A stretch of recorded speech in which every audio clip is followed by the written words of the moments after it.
ગુજરાત ન્યૂઝમાં આપનું સ્વાગત છે। તો ચલો જોઈએ આજના મુખ્ય સમાચાર। 15મી ઓગસ્ટ સ્વતંત્રતા પર્વને લઈને સમગ્ર દેશમાં દેશભક્તિનો માહોલ જોવા મળી રહ્યો છે। ત્યારે વડાપ્રધાન નરેન્દ્રભાઈ મોદીના સૂત્રોને સાર્થક કરતા જામનગરમાં પણ વિશાળ તિરંગા યાત્રા યોજવામાં આવી હતી, જેમાં સાંસદ સભ્ય પૂનમબેન માડમ સહિત આગેવાનો, અધિકારીઓ અને વિદ્યાર્થીઓ મોટી સંખ્યામાં જોડાયા હતા। જામનગરના રણમેટ તળાવથી શરૂ થયેલી તિરંગા યાત્રાને સાંસદ સભ્ય પૂનમબેન માડમ, ધારાસભ્ય દિવેશભાઈ અકબરી, ધારાસભ્ય Rivaba Jadeja, mayor Vinod Khimsuriya, collector B K. Pandya, municipal commissioner D N. Modi સહિત અધિકારીઓ, પદાધિકારીઓ ઉપસ્થિત રહ્યા હતા।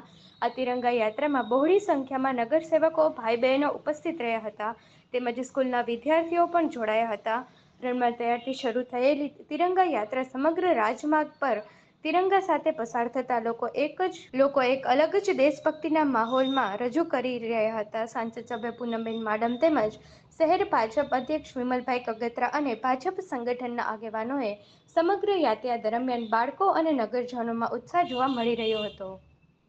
જય ગણેશ, ભારત માતા કી, ભારત માતા કી, વંદે વંદે વંદે।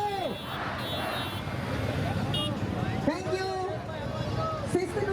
15મી ઓગસ્ટ એટલે આપણો 78મો આઝાદીનો પર્વ જ્યારે સમગ્ર રાષ્ટ્ર ખૂબ ઉત્સાહથી ઉજવવા જઈ રહ્યું હોય ત્યારે આપણા માનનીય પ્રધાનમંત્રીશ્રીના આહ્વાન ને હર ઘર તિરંગા અને તિરંગા યાત્રાના માધ્યમથી વધાવવા માટે, ઉજવવા માટે આજે જામનગર શહેરના સર્વે નાગરિકો, વહીવટી પાંખ દ્વારા આયોજિત આ તિરંગા યાત્રામાં ખૂબ ઉત્સાહથી મોટી સંખ્યામાં બધાએ ભાગ લીધો। ત્રણેય સૈન્ય પાંખ એટલે કે એરફોર્સ, આર્મી અને નેવી ના પણ સિપાહીઓએ ભાગ લીધો, પોલીસ ડિપાર્ટમેન્ટે પણ આ રેલીમાં ભાગ લીધો, ચૂંટાયેલા પ્રતિનિધિઓ, સર્વે હોદ્દેદારો એ પણ ખૂબ મોટી સંખ્યામાં કાર્યકર્તાઓએ આ તિરંગા યાત્રામાં નાગરિકો સાથે ભાગ લઈ અને આપણો આઝાદીનો અને બહુ સંઘર્ષથી, બહુ લોકોના બલિદાનથી મળેલી આપણી આ આઝાદીના પર્વને અને રાષ્ટ્રભક્તિના પર્વને ઉજવવા માટે જામનગર, મને લાગે છે એક નાગરિક એ રંગે રંગાણું હોય ત્યારે એ રંગના માધ્યમથી એક જ વાત દરેક નાગરિક ના ક્યાંક હૃદયમાં છે, એમના આખા વ્યવહાર અને વર્તનમાં છે। તેઓ તમામ શહીદો ને આ તકે એમનો આભાર વ્યક્ત કરે છે અને ક્યાંક પોતે મજબૂત રાષ્ટ્ર નિર્માણમાં પોતાનું યથાશક્તિ મુજબનું યોગદાન આપે, પોતાનું નાગરિક તરીકેનું દાયિત્વ નિભાવે, એ સંકલ્પની પણ ક્યાંક આપણને આ આખા આયોજનના માધ્યમથી, એમની ભાગીદારીના માધ્યમથી પ્રતીતિ થાય છે। ત્યારે હું આપણા સર્વે નાગરિકોને આપના માધ્યમથી આપણા આઝાદીના આ પાવન પર્વ નિમિત્તે હૃદયપૂર્વકની ખૂબ ખૂબ શુભકામનાઓ પાઠવું છું, અભિનંદન પાઠવું છું ને આપણા ભાવિ ભારત માટે, આપણા ભાવિ જે વિદ્યાર્થીઓએ આજે આ તિરંગા યાત્રામાં પણ ભાગ લીધો એમને પણ હું અભિનંદન આપું છું, કારણ કે ભવિષ્યનું ભારત તમારું ભારત છે ને ભારત જેટલું વધુ મજબૂત બને, જેટલું શક્તિશાળી બને, આટલા જ નાગરિક તરીકે તમે બધાય ભવિષ્યમાં શક્તિશાળી રહેશો। એ પ્રકારની વ્યવસ્થા આપણે સૌ આપણી ભાવિ પેઢી માટે પણ ઊભી કરીએ એવા હૃદયપૂર્વકના આહવાન સાથે માનનીય પ્રધાનમંત્રીશ્રીએ જે હર ઘર તિરંગાનું આપણે સૌને આહવાન કર્યું છે, તિરંગા સાથે આપણી સેલ્ફી, કારણ કે એનાથી મોટું કદાચ એક ભારતીય તરીકે આપણે કોઈ ગર્વ કે કોઈ આપણી ડીપી અથવા સ્ટેટસ ના હોઈ શકે। તો મને લાગે છે કે આ 15મી ઓગસ્ટે આપણે સૌ હર ઘર તિરંગાના માધ્યમથી તિરંગા સાથેની ડીપી આપણે સૌ મૂકીએ અને આપણે સૌ આપણો આ મહાપર્વ સમગ્ર વિશ્વને એક મેસેજ સાથે ઉજવીએ કે આ દરેક ભારતીય ભારત દેશમાં એક છે અને અમારી વિભિન્નતામાં એકતા જ અમારી મોટી શક્તિ છે। ત્યારે હું ફરીથી આપ સૌને આ પાવન પર્વે ખૂબ ખૂબ શુભકામનાઓ આપી અને હું વિરમું છું। વંદે માતરમ, જય જય ગરવી ગુજરાત, જય હિન્દ।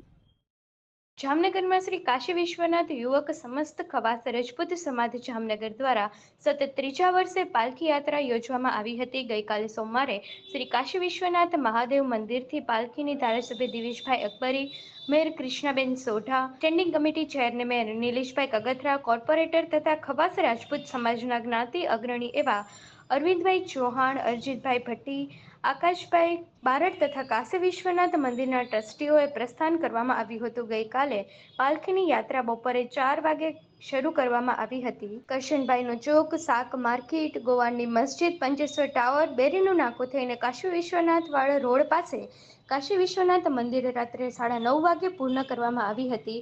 આ પાલખીમાં મોટી સંખ્યામાં લોકો જોડાયા હતા.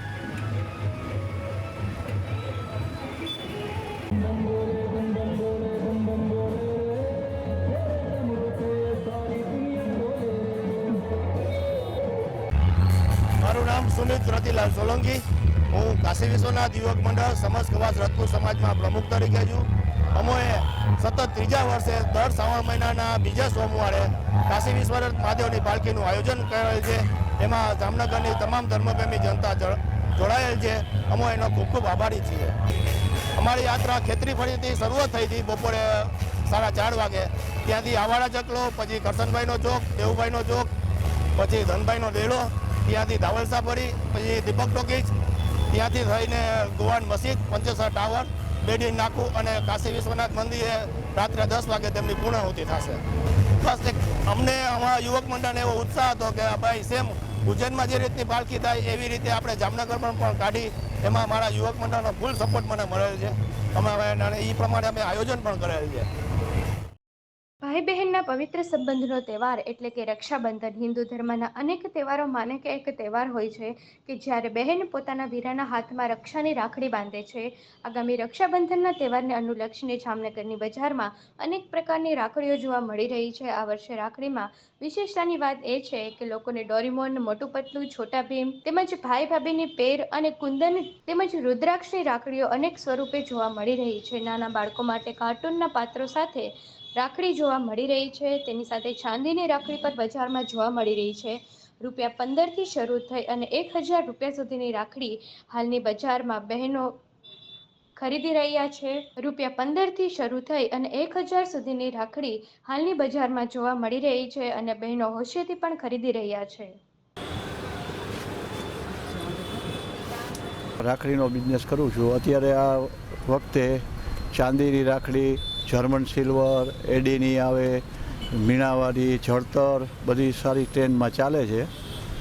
અને બધી વેરાયટીમાં બાળકોની વેરાયટીમાં છે, બધી લાઇટવાળી છે, સ્પિનરવાળી છે, સાદી રાખડી છે, ભાભીના લુંબા છે, બ્રેસલેટવાળી રાખડી પણ મળી શકે.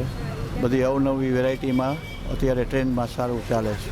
બધી ટેડી બિયરમાં બધી સ્પાઈડરમેન, ડોરેમોન, મોટું પતલું, છોટા ભીમ બહુ અત્યારે ચાલુ છે. એમાં લાઇટોવાળી અત્યારે ખૂબ જ સારી આવે છે. જે પેર ભાઈ અને ભાભીની પેર આવે, એ સિવાય ભાઈ ભાભીની પેરમાં ગજબ આઈટમ આવે.